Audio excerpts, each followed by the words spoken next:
So back at home now, and that decorating job is finally over. And although it was a nice job to do, there was nothing wrong with the work. The woman was lovely. She kept me in tea and coffee all day.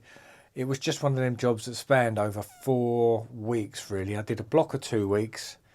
Then I was away from it for 2 weeks, and I went back for 2 weeks.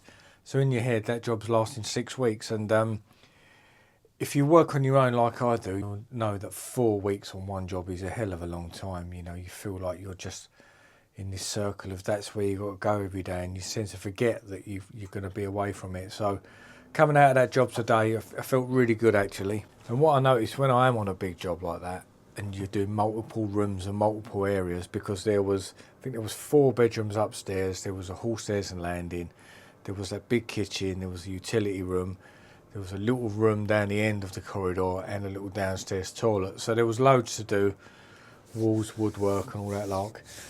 And when you're on a big job like that, you can miss things. You can walk past things and you say, oh, I need to put a bit of filler on that. Or I must undercoat that, must blah, blah, blah. And you go along and suddenly you've got 10, 15 things that you've noticed, and then you forget them. And then because you're there for so long, you don't sort of feel that there's a rush. You think, oh, I'll get that tomorrow, I'll get that next day.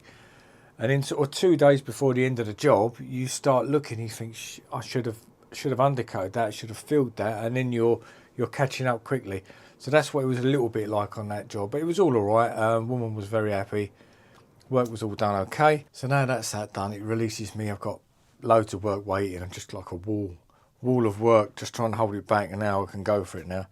So anyway, tomorrow I am in East London, Essex. I'm down in Chinkford, and I've got a ceiling to skim out, but I think I've got to reboard the ceiling. I've only seen a video of it, so I've picked up some boards in preparation for that. So now I'm going to turn my van from a decorator's van back into a plasterer's van. So I'm going to get all that old paint out, all the old crap bits and pieces, all the rollers out, can be washed out and done. And then I can start putting some other bits and pieces in. Right, let's get on with that. Bring all this old crap in to wash out. It was a hard job because it was so clean and tidy in that house. There wasn't a sink to wash your rollers out in, you know, like when you know it's not a good place to be washing rollers out. Even though utility was better than my kitchen indoors, so it's all in here ready to wash out. The wind's picking up out there tonight. This is my little utility sink in the shed, so it's not my kitchen sink full up with paint. My wife's going to go mad to clean all this out the weekend. I'll tell you what was good today was this little roller. I think it's 2 inches. And that's of like a Purdy 4 inch. So this little 2 inch one. In that room where I had the green Farrow ball, there was some flashing around the edges where I brushed in around the edges and then rolled the walls. And it was still flashing after 2 coats. So instead of with the brush going in again over the flashing, I just went over this around the edges with the flashing, and it seemed to solve it. It dried up, 10 times better than what it was. You could probably still see a bit if I'm honest, but that's just the nature of cutting in and rolling and Farrow ball paints in general really. But this little 2 inch roller was much better than going again with the brush around the edge. So that's just a little tip for you. They look really gimmicky. I saw it on Amazon, I think it was, you know, even the little handle's got like the screw for the roller pole. They come with like a little sort of mini like emulsion roller, but really good for them little bits, you know, in between door frames and things like that. So although it looks gimmicky, it worked really well. I was quite impressed with that. Right, let's take it to the van and sort this out. That wind is really picking up, look. Everything's starting to blow out here now. Well, the basket, so probably hear that wind against us. Little palm trees having it. Everything's having a blow now. Looks pretty, doesn't it? That's a bit warm. I'm proud of my Alright, what we got here? Right, I picked up some plasterboard yesterday. I've got some more in the shed. That is windy, man. Right.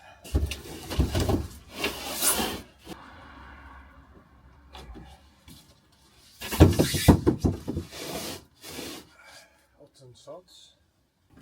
In one of my older vans, what I used to do, I had this rack in here, still built, but I left the gap about that much between the side of the van and where the racking started. So I could always get, I think I had enough room for, I think it was 14 sheets of plasterboard I could get stood up behind the racking against the side of the van.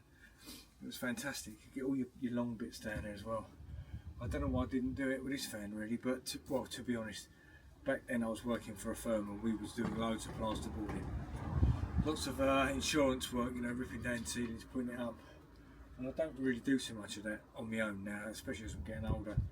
So I mean, what, 3 or 4 boards every now and then doesn't really warrant doing the whole shelving, really, changing that over. Anyway, I think we're about there. There we are, I've got all the plasterboard, all the plaster. I think I've got about 5 or 6 bags on actually. Let's push that there and shut this door. Couple of little offcuts just to use up. And bucket. I know I've got my buckets up there. I've got a bigger bucket I needed to clean out just to get on with that. Bring you back in now. Finish with that.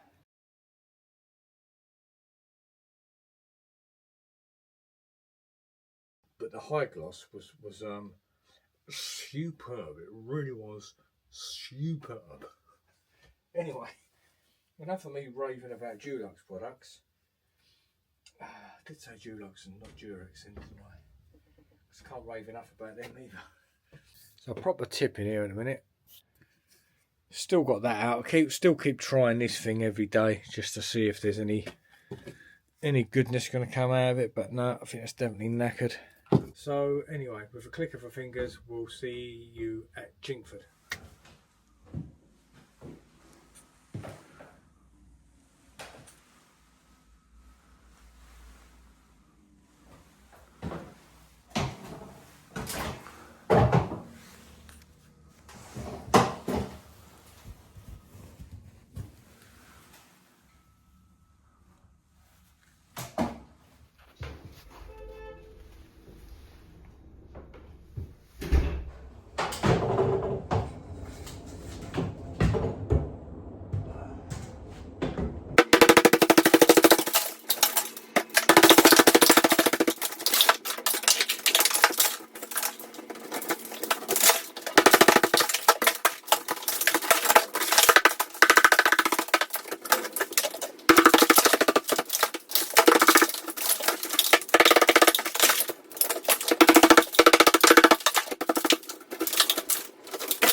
and no. You know, I budget too, and cash is king. And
Right, that is day one over with at that job, so all went well.